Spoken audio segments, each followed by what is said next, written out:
का खात्म होते हुए मैं आपसे मिन्नत करता हूं, आज के दिन अगर आपका ताल्लुक ठीक तरह से बाइबल के साथ नहीं तो फिर जोड़ लें, इसकी तरफ राग़िब हो जाए, इसकी तरफ मुतवज्जह हो जाए, इस पर ध्यान कर लें। यह आपको हर तरह की बरकत देने की कुदरत रखती है, हर तरह की बरकत देने की कुदरत इसी कलाम में मौजूद है।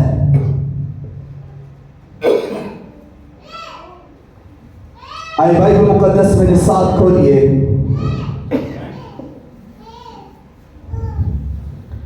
मुकद्दस लूका की अंजील और उसका दूसरा बाब।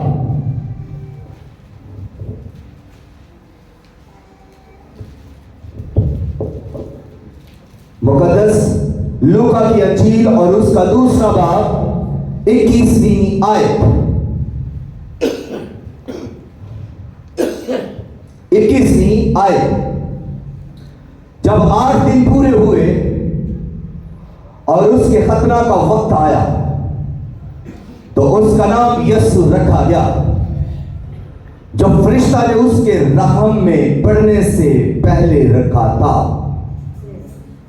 खुदावन के कलाम के पढ़े सुने और कबूल किए जाने पर खुदावन की बरकत हो, आमीन। आज कौन सा दिन है?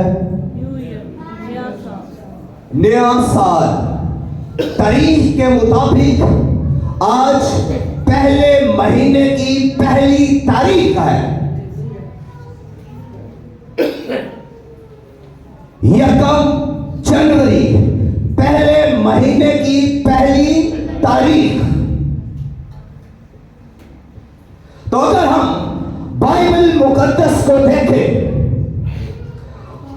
तो कुछ वाक़यात हमें इस तारीख से जुड़े हुए नजर आएंगे। जैसे पहला वाक़या मुकद्दस नूह के वक्त, अगर हम उस वाक़या को देखें जब 40 दिन 40 रात बारिश जमीन पर बरसी और बड़ा तूफान आया और उस तूफान के वसीला से उस पानी जमीन के ऊपर चढ़ता गया और उसने सब कुछ गरक कर दिया। इंसानों को, हवानों को, दरिंदों को, चरिंदों को, परिंदों को, सबको और पानी ने गरक कर दिया। तो जब वो पानी उतरा तो बाइबल के अंदर लिखा है पहले महीने की पहली तारीख को पानी सूख गया। और फिर बाइबल मुकद्दस में हम देखते हैं कि हैकल की तकदीस की गई। सरिये से इससे पीछे चलते हुए खैमा इज्तिमा के लिए लश्करों के खुदा रब्बुल जलाल लामहदूद कुदरतों के मालिक खालिक परवरदिगारे आका नामदाद हल्ले मुश्किलात मुश्किल की शान चाहो जलाल इज्जत हशमत पे बेमिसाल खुदा ने मुकद्दस मूसा से कहा, मूसा पहले महीने की पहली तारीख को तू यह खैमा इज्तिमा खड़ा कर देना। पहले महीने की पहली तारीख को ये खैमा इज्तिमा, ये मस्कन खड़ा कर देना। और खुद जिस दिन उसने वो मस्कन खड़ा किया तो खुदा का अबर उस पर छा गया। जब आप मस्कन खड़ा करेंगे खुदा का अबर छा जाएगा। और फिर दाऊद जो खुदा का प्यारा नबी है, चहीता नबी है, जो इसराइल का दूसरा बादशाह भी हुआ, उसने कई जंगें लड़ी और उसने मज़ामूर लिखे। वो लिखता भी था, वो गाता भी था, वो कई सांस बजाता भी था। और उसने जब अपना महल बना लिया तो उसने सोचा कि मैं खुदा का घर बनाऊंगा। उसने खुदा के घर के बनाने का ख्याल किया, उसने खुदा के घर को बनाने के लिए सोचा। तो नातन नबी से वो कह रहा है, तो खुदा रब्बुल लामहदूद कुदरतों का मालिक खुदा उसने अपने नबी से कहा, जो नातन नबी है उससे कहा, ठीक है लेकिन ये मेरा घर नहीं बनाएगा। इसने सोचा है, इसने ख्याल किया है, अच्छा ख्याल है, इसने मेरे घर बनाने का ख्याल किया है और मैं इसका घर सदा बनाए रखूंगा। आप ख्याल करें खुदा का घर बनाने का, खुदा आपका घर सदा बनाए रखेगा। आप सोचे तो सही, मैंने खुदा के घर के लिए कुछ करना है, खुदा आपके लिए, आपकी नस्लों के लिए करना शुरू कर देगा। और लायक घर में ले जाने की कोशिश ना करें, इस घर से इस घर में लाए, इस घर के लिए दें। यह खुदा का घर है, यह पाक घर है। यहां हम दुआ करते हैं, ये दुआ का घर है, ये इबादत का घर है, ये खुदा का घर है। यहां से ले जाने की कोशिश ना करें, इसकी चीजों को ध्याने की कोशिश ना करें, इससे प्यार करें, इससे मोहब्बत करें, इसे देने की कोशिश करें, बाइक से लाने की कोशिश करें। अगर लेकर जाना ही है तो यहां से खुदा का मसा लेकर जाएं, यहां से खुदा की बरकतों को लेकर जाएं। यहां से आपको मिलेगा जो खुदा की तरफ से है, वो लेकर जाए।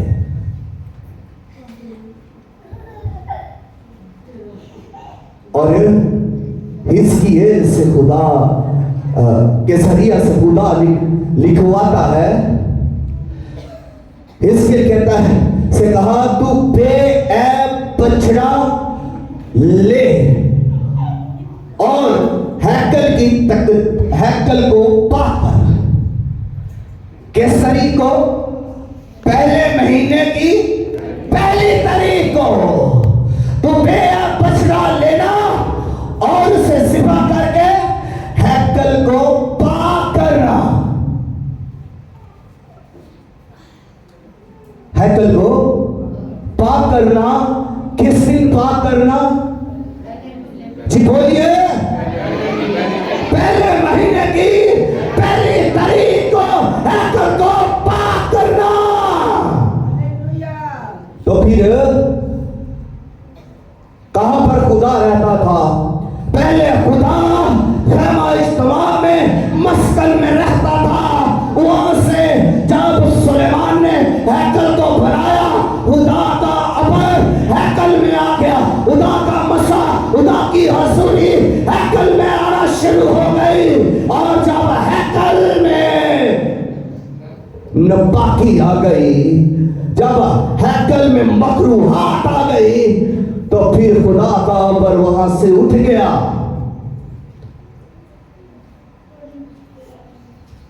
आज खुदा कहां रहता है?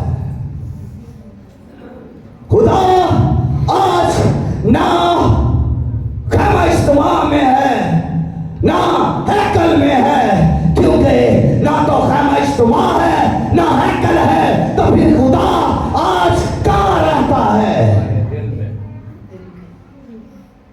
आज खुदा इस हैकल में रहता है। आज खुदा इस खैमा इज्तिमा में रहता है, इस मस्कन में रहता है। और पौलुस रसूल करंथियों को खत लिखते हुए दूसरा करंथियों 6वां बाब और उसकी 19 आयत के अंदर लिखा है, क्या तुम नहीं जानते कि तुम्हारा बदन खुदा का मक़दस है और उसका रूह तुम में बसा हुआ है।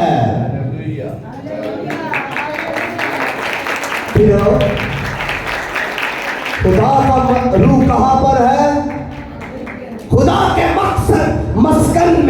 और खुदा का मस्कन आज हमारे बदन है, पाक किए हुए बदन है, बर्रा के लहू से धोए हुए बदन है। और ये वो बदन है जिनसे खुदा प्यार करता है, ये वो बदन है जिनको खुदा ने अपने बर्रा के लहू से धो डाला है। और ये वो बदन है जिनमें खुदा का रूह बसता है, रहता है, सुकून इख्तियार करता है। और खुदा का रूह ईमानदारों में है, पाक किए हुए में है, इबादत करने वालों में है, उदाप के कलाम पर तवज्जो करने वालों पर में रहता है। खुदा का रूह हम में बसा हुआ है। जिस किसी को शक है वो हाथ खड़ा कर ले कि खुदा का रूह मुझ में नहीं रहता। लेकिन बाइबल यही कहती है, मैं बाइबल पर ईमान रखता हूं, ये बाइबल में लिखा हुआ है और इसलिए मैं ईमान रखता हूं कि खुदा का रूह मुझ में रहता है। आप भी बाइबल के लोग हैं, आपकी बाइबल की सोच होनी चाहिए, आपका बाइबल का ईमान होना चाहिए। जो कुछ आपने पढ़ा है, जो कुछ आपने बाइबल में से सुना है, उस पर ईमान होना चाहिए और उस ईमान के मुताबिक खुदा का रूह आप में रहता है। और खड़ा करें जिसमें रहता है। Praise Lord, praise Lord, praise Lord, hallelujah. क्योंकि आप में खुदा का कलाम जो आपने सुना है उस पर ईमान रखे हुए हैं और इस ईमान से आप कह रहे हैं कि खुदा का रूह हम में बसा हुआ है।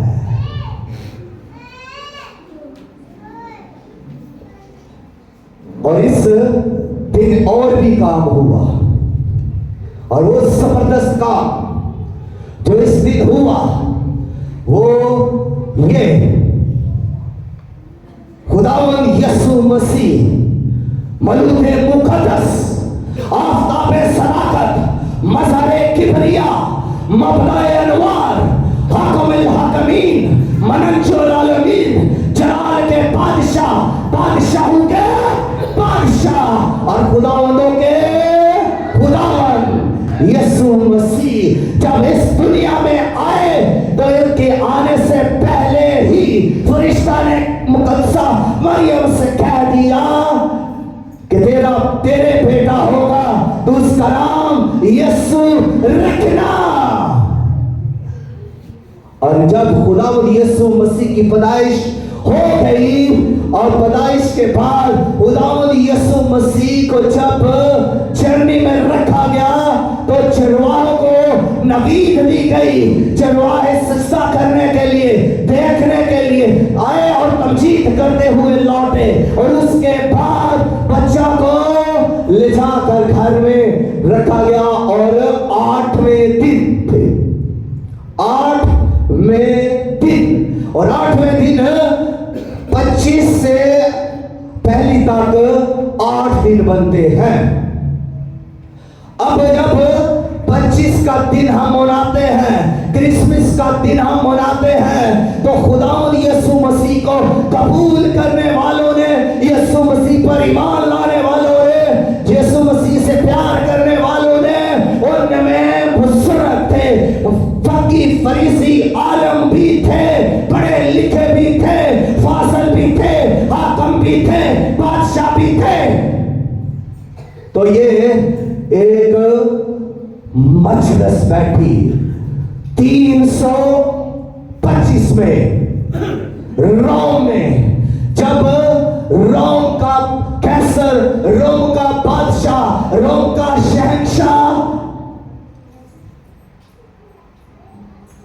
कंस्टेंटाइन था, तो उसने उस जलसे की, उस मीटिंग की सदारत की और उसने बुलाया लोगों को और फिर उसने ये तारीख फाइनल की और इस 25 तारीख को उसने ये फाइनल कर दिया कि मसीह यीशु की पैदाइश का दिन ही है और सारी दुनिया इसी दिन 25 दिसंबर को मनाया करेगी। और उसने ये ऐलान किया सारी दुनिया के अंदर, गांव के अंदर, शहरों के अंदर, निजी इदारों के अंदर, सरकारी के इदारों के अंदर, हर जगह आम तातील होगी, छुट्टी होगी। और इस दिन छुट्टी होगी और इस दिन कोई काम नहीं करेगा। इस दिन सब मिलकर खुदावंद यीशु मसीह की बर्थडे को सेलिब्रेट किया जाएगा। अब ये 25 तारीख जो दिन है 25 का, ये बाइबल के बिल्कुल मुताबिक है। किसी दिन मुझे इस पर भी फसल मिला तो मैं इस पर भी बात करूंगा कि बाइबल मुकद्दस इसको किस तरह बयान करती है कि यीशु मसीह की पैदाइश 25 दिसंबर ही को ठीक पैदा हुई। तो आगे बढ़ते हुए फिर जब 25 से 8 दिन बाद ही क्यों? इसलिए कि यहूदी शरीयत के मुताबिक खुदावंद यीशु मसीह पैदा हुए। बाइबल ये कहती है कि खुदावंद यीशु मसीह शरीयत के मुताबिक पैदा हुए। यीशु मसीह यहूदी घराना में पैदा हुए। यीशु मसीह कि जिंदगी में जो कुछ हो रहा था वो यहूदी शरीयत के मुताबिक हो रहा था। अब जब किसी बच्चा का नाम रखने का वक्त जो शरीयत के अंदर मुकर्रर है वो 8वें दिन बच्चे का नाम रखा जाता था। इसलिए जब 25 से आगे बढ़ते हैं 8 दिन, तो पहला दिन जो पहली तारीख है यानी 1 जनवरी, पहले महीने की पहली तारीख के दिन ही खुदावंद यीशु मसीह का सब नाम रखा क्या? और क्या नाम रखा गया?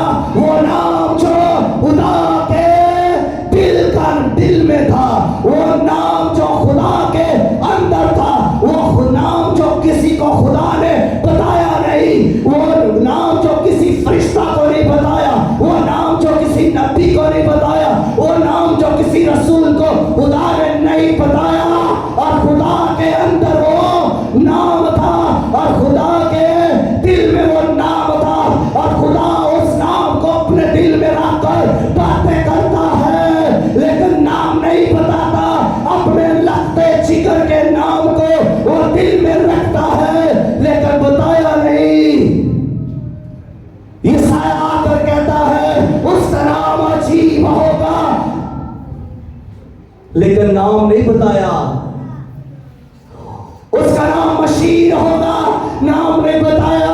उसका नाम अबदियत का बाप और सलामती का शहजादा होगा, नाम नहीं बताया गया।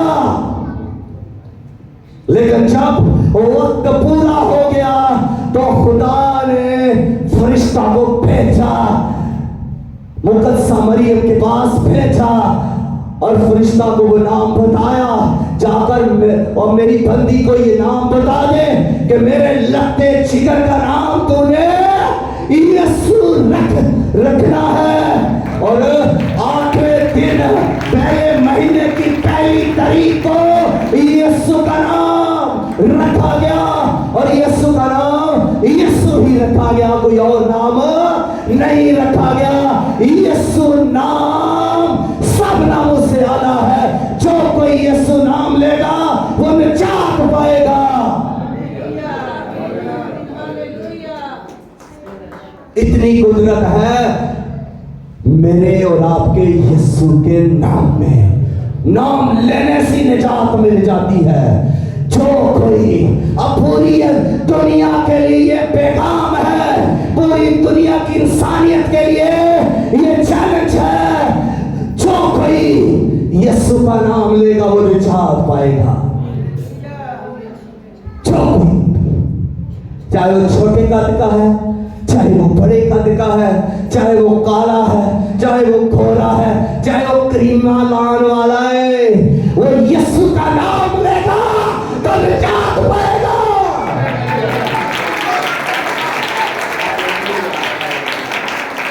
यीशु नाम लेने से वो निजात पाएगा। इतनी कुदरत है उसके नाम में, इतनी कुदरत है यीशु नाम में। सिर्फ नाम लेने से ही तो उसका नाम पहले महीने की पहली तारीख को यीशु रखा।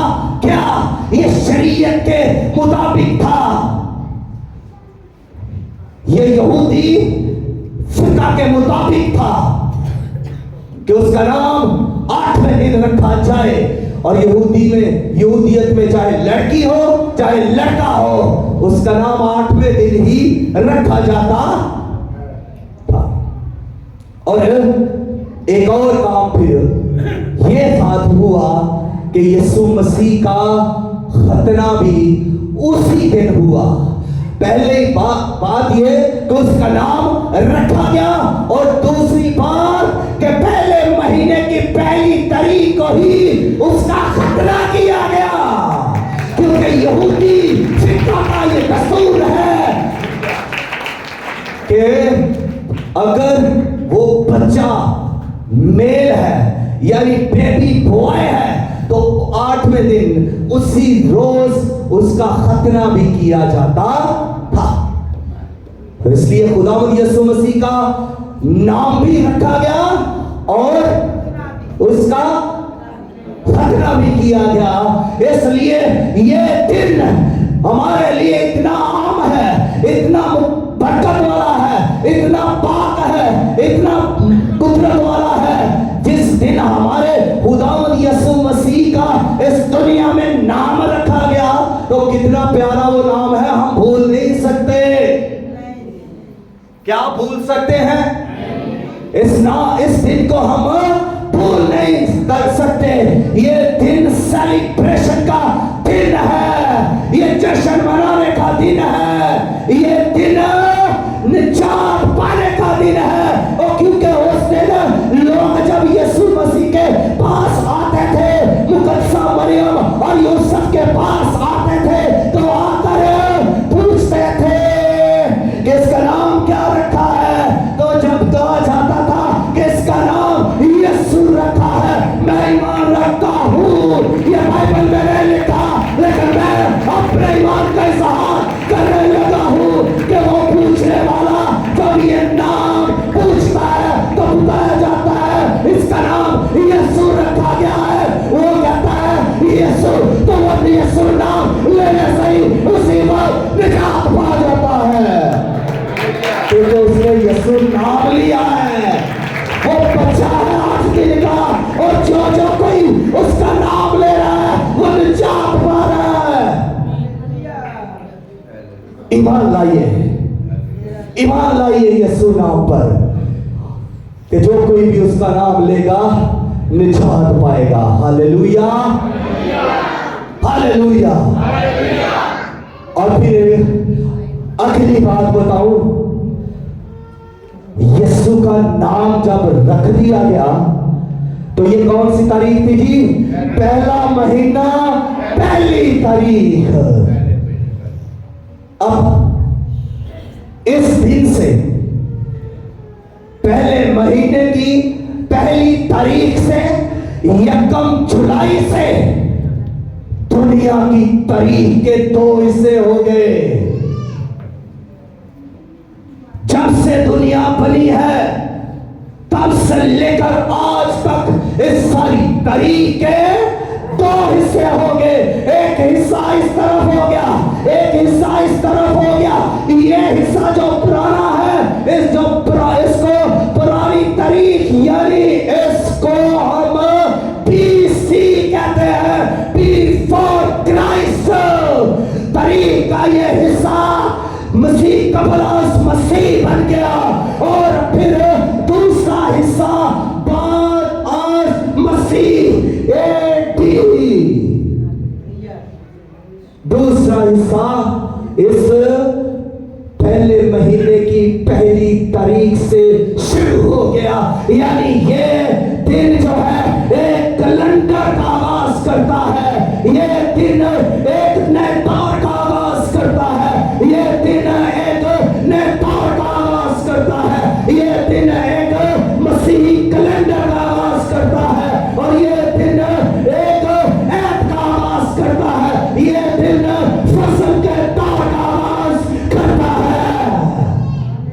तो फिर ये दिन कितना अहम है, कितना अहम है ये दिन।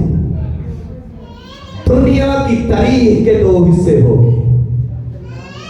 फिर और आगे बढ़ो, जिस दिन आप यीशु को कबूल कर लेते हैं, आपकी जिंदगी के भी दो हिस्से हो जाते हैं। कैसे? पुरानी इंसानियत, नई इंसानियत। बाइबल के अंदर लिखा है कि जो मसीह में है वो नए मखलूक है, और आप नए मखलूक है, और पुरानी चीजें जाती रही और देखो सब नया हो गया, अब नए हो गए हैं, खुदा की बादशाही के लिए नए मखलूक बन गए हैं। आप कैसे हो गए हैं जी? नए मखलूक हो गए हैं, क्योंकि आप मसीह में हैं। आपने मसीह को कबूल कर लिया, आप मसीह में आ गए, अपने सिरे से पैदा हो गए। आप शरीयत के मोहताज नहीं रहे, बल्कि आप फसल के मोहताज आ गए हैं। वो पैदा तो शरीयत के मोहताज हुआ, लेकिन हमको उसने फसल के मोहताज कर दिया।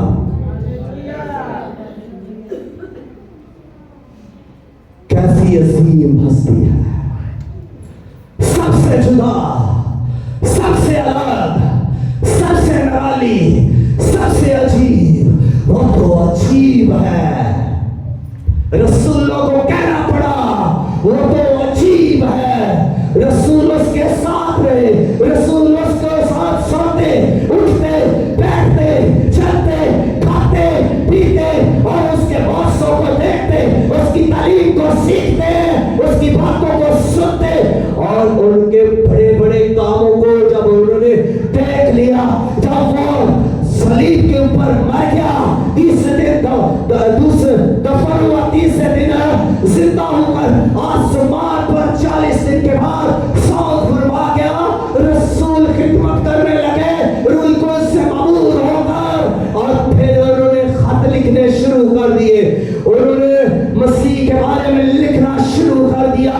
और फिर यहाँ पर ये रसूल क्या कह रहे हैं? रसूल कहते हैं कि वो तो अजीब था, इतने करीब होकर भी उसके ज़ाते अक़दस को वो पूरी तरह समझ नहीं सके। जब जिस रोज उसने कश्ती में जब खड़े होकर तूफान से कहा, तूफान थम जा, साकत हो जा, लहरों को झिड़का, तूफान को झिड़का पड़ा, अमन हो गया, तो रसूल ही कहने लगे कि ये कौन है, ये कौन है? इसलिए कि वो अजीब है और उसके काम अजीब है, उसकी तालीम भी अजीब है, इतनी मुश्किल से समझ नहीं आती। कुछ शागिर्द आए यीशु मसीह के साथ, और जब यीशु की बातें सुन रहे थे तो कहने लगे ये कलाम नागवार है, इसे कौन सुन सकता है? और वो वापस चले गए, कुछ रसूल रह गए, और खुदा यीशु मसीह ने कहा क्या तुम भी जाना चाहते हो? पतरस ने कहा जिंदगी की बातें तो तेरे पास है खुदावंद, हम किसके पास जाएं?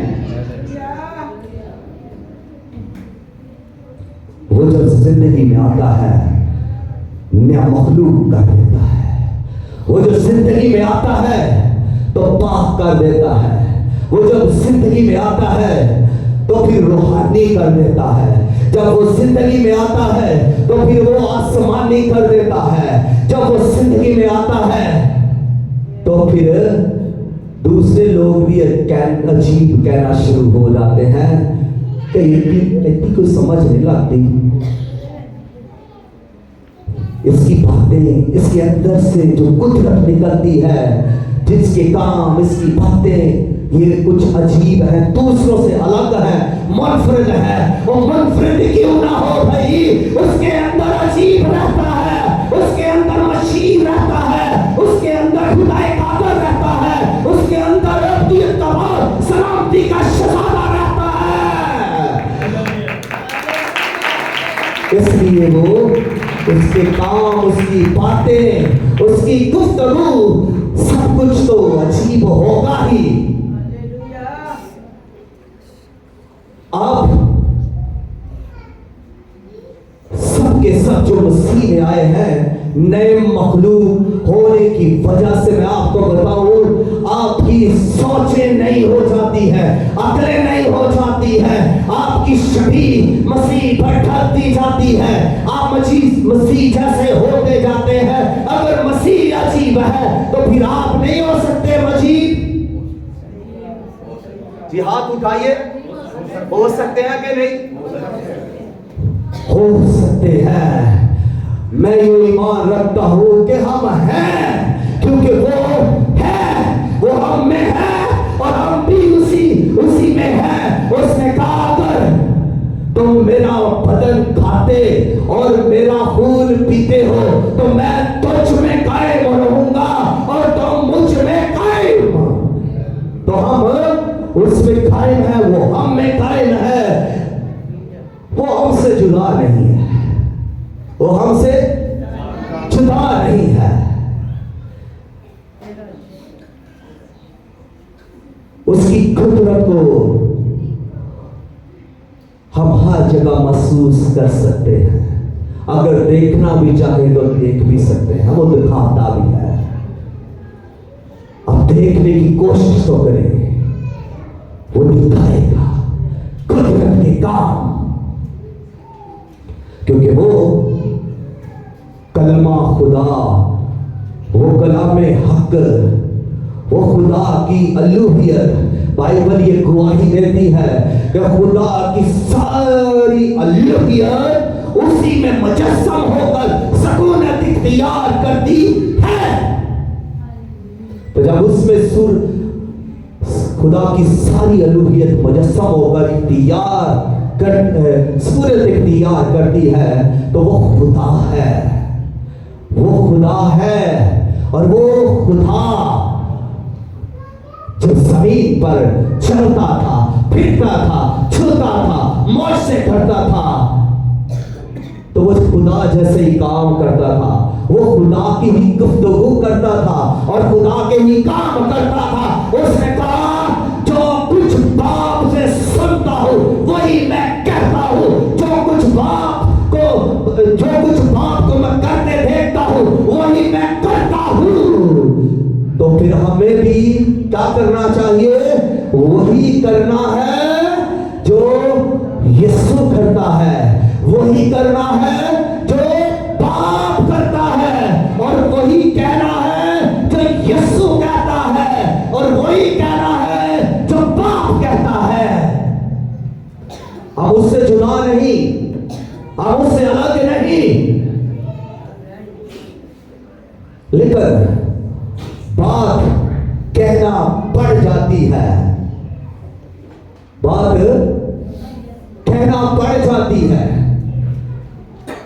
अबर कहां था? अबर मस्कन में था। जब मस्कन पर खुदा का पर छा जाता तो लोग उसको देखते, सब दूर दूर से उसको देखते थे।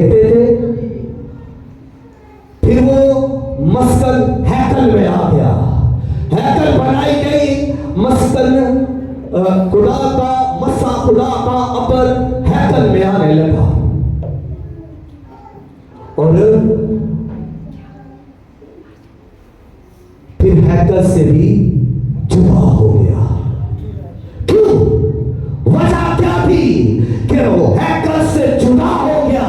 इसलिए कि हैकल में मकरूहात आ गई, हैकल में गंदगी आ गई, हैकल में बुराई आ गई, बुरे काम होने लगे। हैकल तो पाक की गई थी, हैकल तो पाक थी, तो खुदा का अबर वहां से उठ गया। नापाकी की वजह से, मकरूहात की वजह से, बुत परस्ती की वजह से, ये सब घटिया काम करने की वजह से खुदा का अबर वहां से उठ गया। आज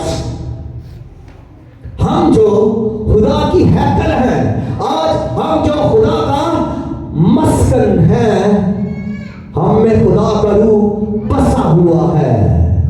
हमारी सोचें खुदा की सोचें होनी चाहिए, हमारे काम खुदा के काम होने चाहिए। लेकिन फिर गलतियों 5 बाब और उसकी 19 से 21 आयत तक हम पढ़े तो वहां पर यह लिखा है, मकरूहात की बात की गई है। वहां पर लिखा है हरामकारी, नापाकी, शहवत परस्ती, बुत परस्ती, जादूगरी, हसद, लालच, बदी, ज़िना और इस नाच रंग और इस तरह की बहुत सारी बातें ये जब मस्कन में आएंगी, जब ये हैकल में आएंगी तो मुझे बताए कि खुदा का अबर हैकल पर रहेगा। अपनी बरकत को साया मत कीजिए।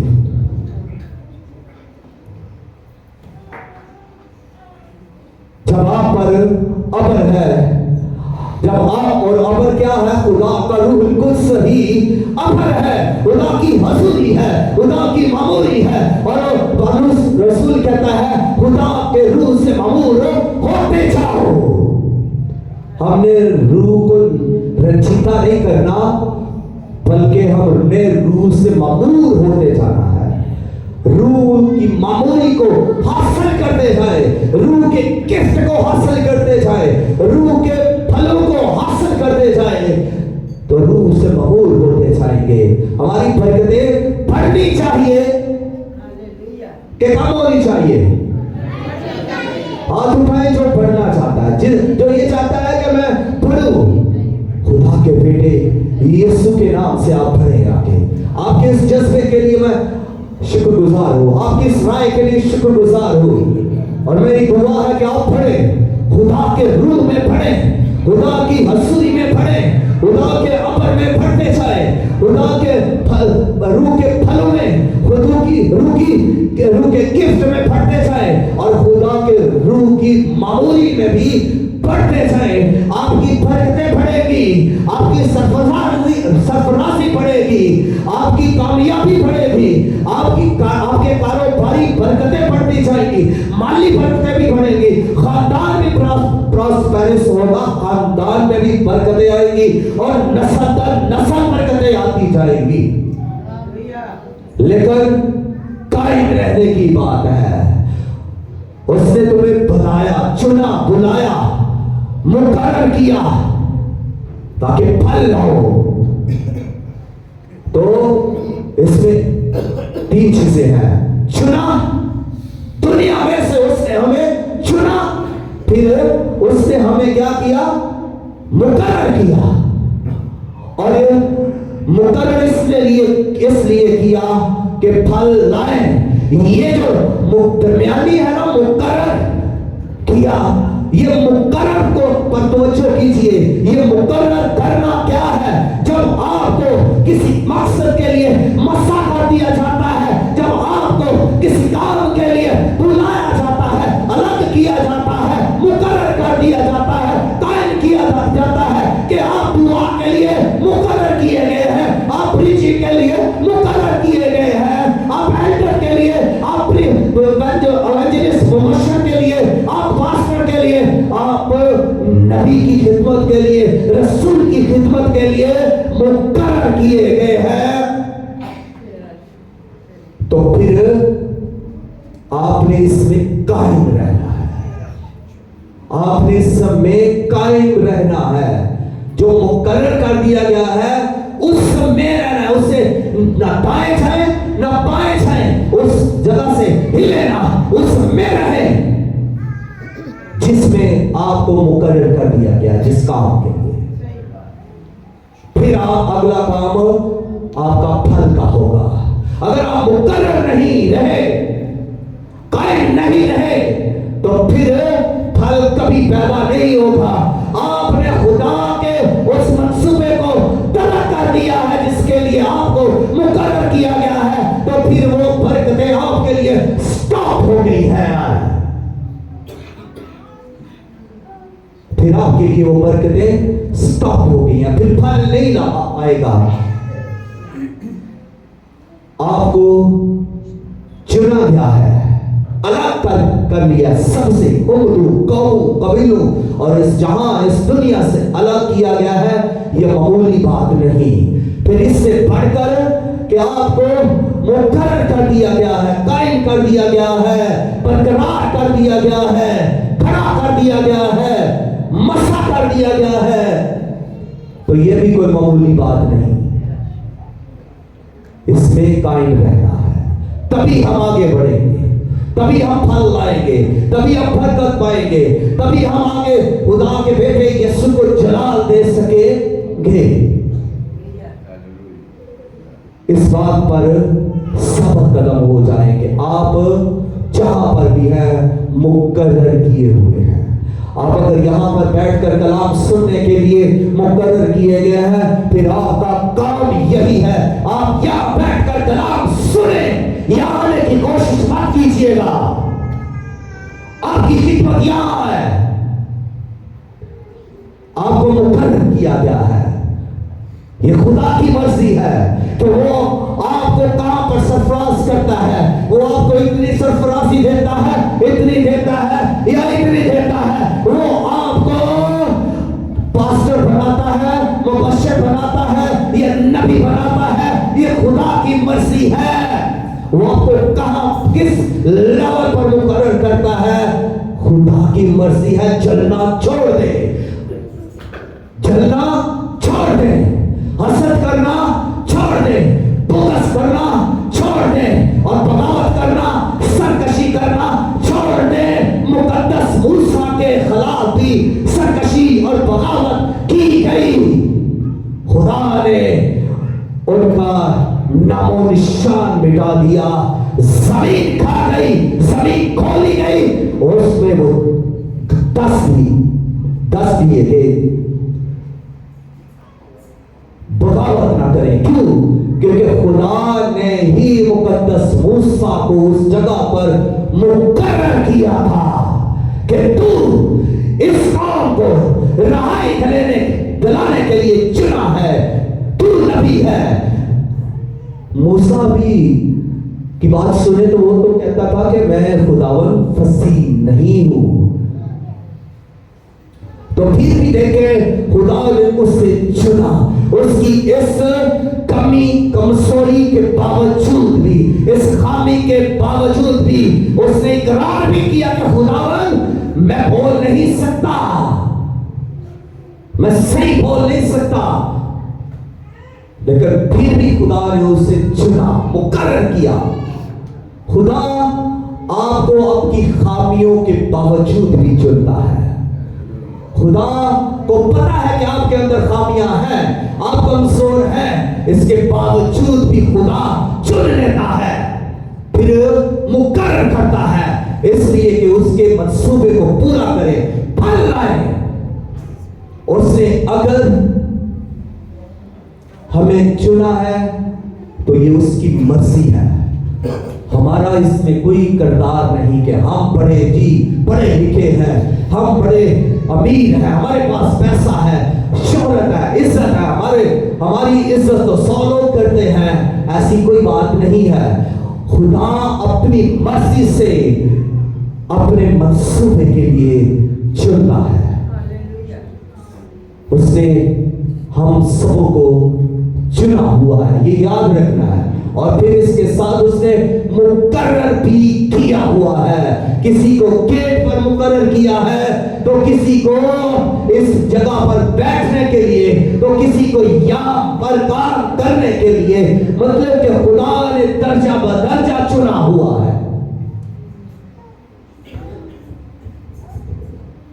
तो यहां बात यह है कि हैकल के अंदर क्या आ गई? मकरूहात। अगर ये बातें आपके अंदर आएंगी तो फिर खुदा का हाथ उठ जाएगा, खुदा का रूह रचीता हो जाएगा, आपकी बरकतें स्टॉप हो जाएंगी, आप अलग हो जाएंगे। इसलिए लोग लोग क्या करते थे, दूर से ही उस मस्कन को देखते थे। जब अकबर छाता था तो लोग देखते थे और इज्जत करते थे। हैकल की लोग इज्जत करते थे, मस्कन की, गाना इज्तिमा की लोग इज्जत करते थे। आज जो मस्कन है, आज जो हैकल है, लोग उसकी भी इज्जत करते हैं। कई बार क्रिश्चियन तो अक्सर पादरियों को सलाम करते हैं, लेकिन मुसलमान भी रिस्पेक्ट देते हैं। क्यों देते हैं? खुदा का रूह बसा हुआ है, खुदा का अमर है, खुदा का कलाम है, खुदा की नेमतें, बरकतें, रूह के गिफ्ट, रूह के फ्रूट हैं उस मस्कन के अंदर। इसलिए लोग सलाम भी करते हैं, इज्जत भी करते हैं, प्यार भी करते हैं। मस्कन होने की वजह से जब रूहुल कुद्स अंदर होगा तो फिर हम मस्कन हैं। अगर रूहुल कुद्स ही नहीं हमारे अंदर, खुदा का कलाम ही हमारे अंदर नहीं, तो फिर हम कौन सा मस्कन रह गए, कौन सी हैकल रह गए? फिर तो हमारे अंदर क्या आ गई? मकरूहात। फिर हम एक मंदिर की तरह रह गए जहां पर बुत पड़े हुए हैं, मकरूहात हैं, जहां मंदिरों के अंदर नाच रंग हो रहा है, जहां बुत परस्ती हो रही है, जहां पर और काम हो रहे हैं जो खुदा को कतई पसंद नहीं है। तो अगर ये चीजें आपके अंदर हैं तो फिर आप उन मंदिरों से कम भी नहीं है। आप खुदा की हैकल और मस्कन उस वक्त तक है जब तक आप पाक हैं, क्योंकि खुदा ने आपको पाक किया है। आपको इन मकरूहात को बाहर निकालने की जरूरत है। हैकल के 4 दरवाजे थे और 4 दरवाजों पर 4 दरबान थे, और दरबान जो थे उनका काम क्या था? ये ख्वाहिश दरबार होने की मुकद्दस दाऊद ने भी की कि खुदा मैं काश तेरी हैकल का दरबान ही हो जाऊं। ये उसने भी ख्वाहिश की। दरबान का की समानाई क्या थी? दरबान का फर्ज क्या? उनका फर्ज ये था कि हैकल के अंदर कोई नापाक चीज ना आए, कोई नापाक चीज हैकल के अंदर ना आए। वो दरवाजों पर थे, चौकीदार थे, सिक्योरिटी गार्ड थे। उनका काम यही था कि कोई भी नापाक चीज हैकल के अंदर दाखिल ना हो। तो आज आप अगर अपनी इस हैकल के अंदर नापाकी आने देंगे तो कसूरवार भी आप ही हैं, और हैकल नापाक होगी तो जो अंदर है वो बाहर होगा।